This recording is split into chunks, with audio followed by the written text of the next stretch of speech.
Welcome back to our channel. Hello everyone, and welcome back to our channel. In today's video, we are going to discuss two powerful Buddhist practices that are said to be perfectly suited for this modern era. If you've ever felt lost or overwhelmed by the pace and complexity of today's world, these two practices might just be the answer you've been looking for. Buddhism offers a path to liberation, but it's important to understand that not all practices are equally suited to every time and place. The Buddha was an enlightened teacher who understood that each age requires different tools to deal with its unique challenges.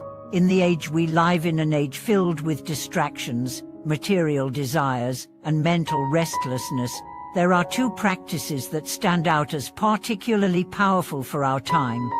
Today, we will explore these two practices, reciting the Buddha's name and reciting the name of Avalokiteshvara. You might have heard about these practices before, but perhaps not in the context of why they are so relevant for modern beings like us.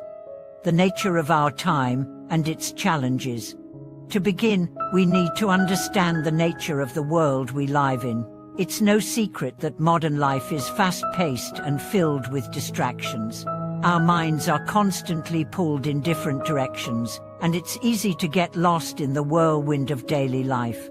There is pressure to succeed, to accumulate wealth, to keep up with the constant flow of information, and to satisfy a multitude of desires. However, despite all the technological advancements and material comforts we have today, many of us still feel a sense of emptiness or frustration. We are constantly chasing after things, yet never truly satisfied. This is the condition of the modern mind, restless, scattered, and constantly seeking external sources of happiness. This is where the two Buddhist practices I mentioned earlier come in. These practices are designed to help calm the mind, reduce distractions, and connect us to a deeper sense of peace and purpose. The first practice, reciting the Buddha's name. The first practice we'll discuss is the recitation of the Buddha's name, also known as Ennean Pho. This practice has its roots in the Pure Land school of Buddhism, which teaches that by calling upon the name of Amitabha Buddha with sincerity and faith, we can be reborn in the Pure Land, a place of peace and enlightenment, where we can continue our practice without the distractions of the mundane world. But why is this practice particularly suitable for our time? The answer lies in the simplicity and directness of the practice. In an age filled with complexity and overwhelming choices, reciting the Buddha's name offers a straightforward method to bring us back to the present moment and connect with the divine. It is a practice that requires minimal effort but offers profound benefits. Imagine that you could be sitting on a crowded subway, stuck in traffic, or sitting at your desk, surrounded by the noise of the world. In these moments, you can chant the Buddha's name and, with each recitation, bring yourself back to a place of inner peace and clarity. The Buddha's name becomes a refuge, a way to quiet the mind and enter into a state of meditative awareness that cuts through the distractions of daily life. For many, the recitation of the Buddha's name becomes a lifeline. It's a simple act, but it carries great transformative power. By reciting the Buddha's name, we are inviting the Buddha's presence into our lives, and in doing so, we align ourselves with his wisdom and compassion. The second practice, reciting the name of Avalokiteshvara. The second practice we'll discuss is the recitation of the name of Avalokiteshvara, the Bodhisattva of compassion. In Buddhism, Avalokiteshvara represents boundless compassion and is known for helping those who are suffering. His mantra, Om Mani Padme Hum, is one of the most widely recognized Buddhist mantras in the world. Why is this practice so suited to our time? In today's world, it's easy to feel disconnected from others and overwhelmed by the suffering around us. Avalokiteshvara's mantra and name offer us a way to reconnect with the deepest qualities of compassion and empathy. When we recite his name, we are not only seeking his help, but also cultivating compassion within ourselves. In the modern world, where suffering is often hidden behind screens or ignored in the hustle and bustle of daily life. Reciting Chvalokovitra's name brings us back to a place of emotional sensitivity and awareness. It reminds us to open our hearts to the suffering of others and to offer whatever help we can, no matter how small. How these practices transform us. So, how do these two practices, reciting the Buddha's name and reciting the name of Avalokiteshvara, help us in the modern world? Let's look at their transformative potential. Both of these practices offer us a way to transcend the limitations of the modern world. By focusing our minds on the recitation of these sacred names, we enter into a state of mindfulness that allows us to step outside the constant stream of thoughts, desires, and distractions.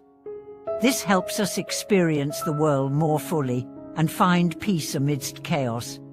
Additionally, these practices help us to reconnect with our deeper purpose. In the noise of daily life, it's easy to forget why we are doing what we are doing. We get caught up in the race for success, money, or recognition. But through the simple practice of reciting the Buddha's name or Chvalokovitra's name, we are reminded of the deeper truths of existence, that compassion, wisdom, and peace are the true sources of happiness. The power of faith and devotion in these practices. While both of these practices are simple, their effectiveness lies in faith and devotion. In Buddhism, faith isn't blind belief, it's a deep trust in the path that the Buddha has shown us. It's the understanding that these practices, though simple, have the power to transform our hearts and minds.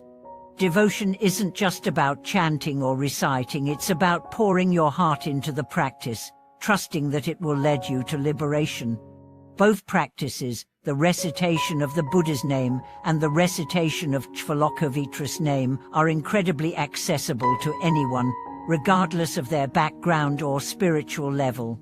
Whether you're a seasoned practitioner or a beginner, these practices offer a way to connect with the divine and cultivate a deeper sense of inner peace and compassion.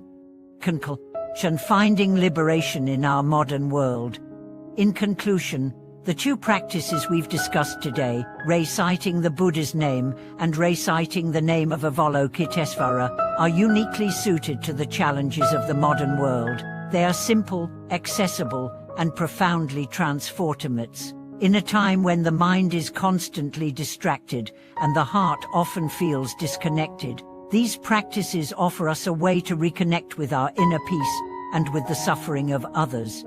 These practices teach us that liberation is not something that happens at the end of a long journey, it's something that can begin right now. It starts with a simple recitation, a single moment of connection with the Buddha and the Bodhisattva, and the intention to live a life of compassion and wisdom. Thank you so much for watching this video. We hope that you found these teachings helpful and inspiring.